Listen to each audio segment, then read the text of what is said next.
welcome back to my channel. Welcome if you are new. If you're new, my name is Autumn. I have two girls, Alani, who is going to be going into first grade, and Emmy, who will be going into pre-K. In this video, I am going to go over Alani's kindergarten year, how our first elementary year of homeschool went.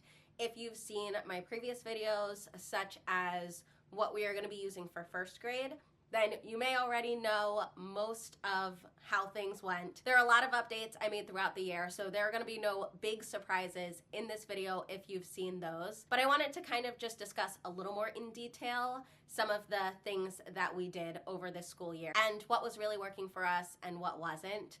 I am going to end with language arts because that is where we definitely saw the most changes. I think I will start with math because that's just going to be the easiest one. For kindergarten, we used Eureka Math. That's also what we're going to be using for first grade, if you didn't see that video.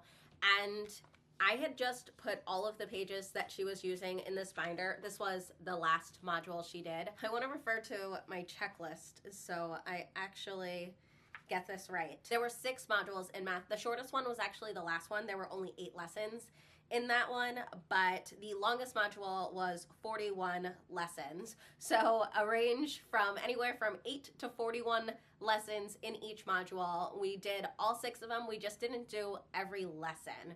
I used a website that kind of helped me know what things were maybe redundant or could be combined, those types of things. And then I also just went off of Alani. What did she need to know more? What did she need more practice with? And what was she breezing through? And doing that, we were able to skip some or stay a little longer on some. I used this same math curriculum when I was teaching second grade. And I mean, when it came to the end of the year, it was like trying our best to get as much as we could done.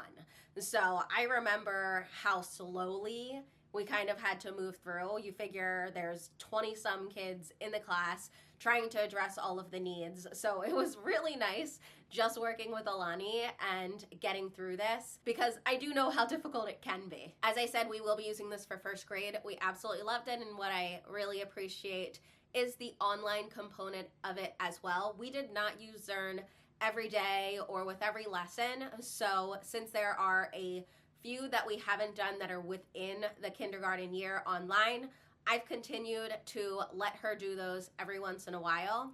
And I'll talk more about it in our summer plans video, but I will probably continue letting her work on those. What I really enjoyed about using this math with Alani is just the focus on the number sense and really just understanding numbers. Now, even just understanding the number 14 and not just memorizing it as the number 14 on paper and knowing how to count to 14 or anything like that, but looking at the number 14, understanding that the number 14 is 10 ones as well as 4 more ones, and being able to break it apart, all of those different things. I just love the way that they approach numbers in this curriculum, and that is why we had such a great year using it. Alani thrived with it. She had so much confidence in her math skills. This is just something that she really loved, and it was so great to see how much fun that she had with it as well. I did purchase a lot of math manipulatives. I had some things already and I did purchase more,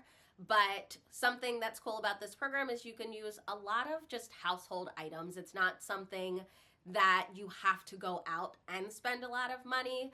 It's made so that it's easy for classrooms to get the resources. But with just Alani and Emmy, it is within our budget for me to go out and get those additional math manipulatives that kind of just make the program a little more fun and colorful. Next, I'm going to talk about how things went with Torchlight.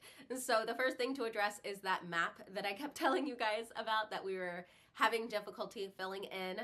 We did catch up and were able to continue filling in the map. And one of the really cool things about the map is what I had Alani do was draw a picture on an index card that made her think of the country that we were studying. I do want to go back and just write the names where she has drawn her pictures, but she had so much fun just identifying a picture to a country and drawing it, and it even became some lessons. For example, when we were talking about India and she was learning about the peacock, she wanted to be able to draw the peacock for the index card on the map, but she didn't know how to draw a peacock. So we watched a YouTube video together of how to draw that. The same thing with Germany and castles. So there was that learning how to draw different things when there was something that she did associate with the country that she wasn't quite confident in her drawing skills. We were able to take that time for her to watch a video, learn how to draw it, and she had a really good time doing that. She really loves art. And now I swear she's just drawing castles on everything, but she just really enjoyed that portion of it. We did actually change a good bit in Torchlight. I think these are the papers that came with Torchlight that we were using, but it ended up just being a little too busy. So I had created different ones. I created these ones and made them available on my website. It just wasn't as busy. I think this might be something we use in the upcoming year. I haven't decided if we'll do this or she has a bunch of like primary notebooks, if we'll just use a notebook instead. Haven't figured that one out yet, but that is something that I had to keep changing. What we ended up landing on is I would print different maps and then I would let her just color in the map depending on what we were learning about. So doing the map and then also doing the coloring on the map that we, like the large map that we have, doing the drawing with the index card, and then I talked about how we have the passport. Those are the only things we did when it came to her drawing or writing or anything like that. I definitely could have done more with narration. The only like small narration we did was on the back of the index cards. So the picture she drew on the back, I would just have her tell me about the picture, what it had to do with the country, and we would write that. But I didn't have her writing a lot. I didn't have her narrating a ton. We'll bump it up next year, but I wanted to make sure this stayed enjoyable and I met her where she was. And I really feel like that helped because in the beginning, it was a lot for her. And bringing it back a little bit really helped, and she really found so much enjoyment in using this. So I am looking forward to continuing it. Another thing I've loved with Torchlight is the books. I've really enjoyed the books. I've used the recommendations that they make, but I've also picked some on my own that I thought fit in well. We read a ton every day, so that is just something that I wanted, something that I looked forward to, and the girls look forward to it as well. And I talked in the beginning of the year about the progression of the questions. So in the beginning of the year, we were looking at questions like, where is wherever the country is? Where is China compared to our home? Is it higher or lower on the globe? Those types of questions. And now the types of questions we're in are, how close is this country to the equator? How does that affect the types of clothes people would wear? Are there any mountains or rivers or different landforms nearby? So we've really progressed in the types of questions that she is able to answer about the different countries. Again, I haven't taken the time to write down all of her answers. I think that is something that we'll do more next year, but I liked having more conversations with her rather than fixating on writing everything down that she said. And it was nice to have those conversations, and she came to me with lots of different questions that I was just so proud that she was even able to think about or was interested in learning more. So that was really fun as well. And as I mentioned in the beginning of the year, I purchased Be Naturally Curious, which was supposed to be part of Torchlight. You didn't have to purchase it, but I figured I would give it a try. And we liked it, but I didn't really feel like it was enough. So that is why we're gonna be doing a different curriculum for science next year. At the beginning of kindergarten, I kind of was just focusing on these, and I figured I would fill in where I needed to. It just was too much. It was too difficult. Alani wasn't liking these books in the beginning, and I ended up just printing and buying lots of other resources to try to fill in the gaps, and it just wasn't working. It was just, as I said, it was too much. So what I ended up doing is I eventually did purchase Pinwheels, and we started that. Thank goodness, because that helped so much. Alani was so discouraged by these books, but I think it's just that we weren't explicitly teaching enough of the skills. She started getting really tripped up when they heavily focused on the TH sound, and that was like the end of it. She's a perfectionist, and when she realized that she was having difficulty with pronouncing the TH sound, it was like downhill from there.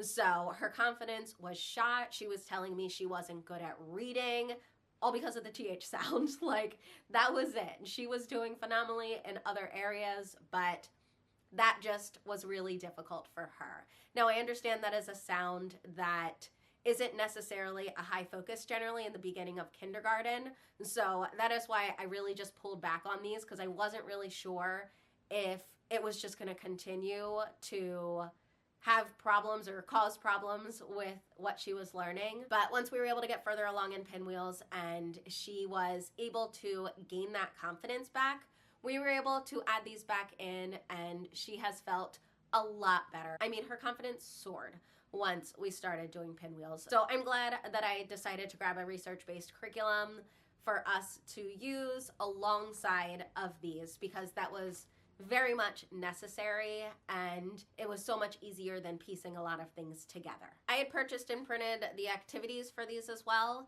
but she didn't really like them, so we didn't really use them. She loves this book though. I had planned for us to do 2 pages a day, and that just didn't happen.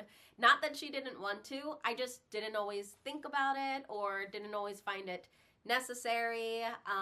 So we've just been slowly working our way through this. Yeah, she only has the letter O to do. So once she's done the short vowel O, then she is done with this book, and she continues to love this, so that's good. I already said it, but another thing she loves is Pinwheels. So this is her student workbook, and then this is her LA binder. I'm gonna be completely honest, I don't follow everything that they say to put in this binder. I've put in some things that I've wanted, but there are so many papers that I'm just like, I really don't feel like I need all of these in the binder. So I follow most of the suggestions, but I don't fully put everything in. What I've really loved is that this is not just phonics. This pinwheel represents the different parts. So it's phonics, spelling, games, grammar, word study, and handwriting. So she's working on so many different things, and a lot of times she doesn't even realize all of the skills that she is learning. So she has so much fun with it. Emmy wants to participate most of the time. This has been such a great choice. I was really hesitant because I didn't know if I would want to print everything out and put it all together, but it really ended up not being that bad. I watched a few videos of it. I joined the Facebook group, and it, as I said, just really wasn't as bad as I had made it out to be. So this one was definitely worth it. And I also just didn't print everything. I didn't print everything at the same time. I print the lessons as we need them, and that really just makes it easier for me. I know for some people they want to have everything printed out for however many months or the year or whatever. That's just not how I work. So I print a few things at a time, sometimes the full week, and that's what works best for us. Another thing I added into our language arts was different resources from the Measured Mom. I ended up getting a membership to the website because I've just absolutely loved her resources for years, and I really thought it would be worth it to just pay the money and have all of them at my fingertips. So that has really been worth it. She has decodable books. She has books for different quote-unquote sight words. She has so many different games, all of these things. I love, love, love using her resources. So that's been a fantastic addition. I know I'll definitely be renewing the membership when it runs out because I just love everything about that site. That's basically gonna be it though. I cannot believe that we have wrapped up the year. If you missed that video, I did vlog our last day of kindergarten, so that is up on my channel. But yeah, we are prepping for summer. We are ready to go, and I have a lot of things also to just start prepping for first grade because I know it's going to just blow by. All of this summertime is going to be here and gone. So I need to just do it a little bit at a time or it's all gonna catch up to me. If you have any questions, if you have any comments, please leave them in the comments section. As always, thank you so much for your support on my channel. It means so much to me, and I will see you in the next video. Bye.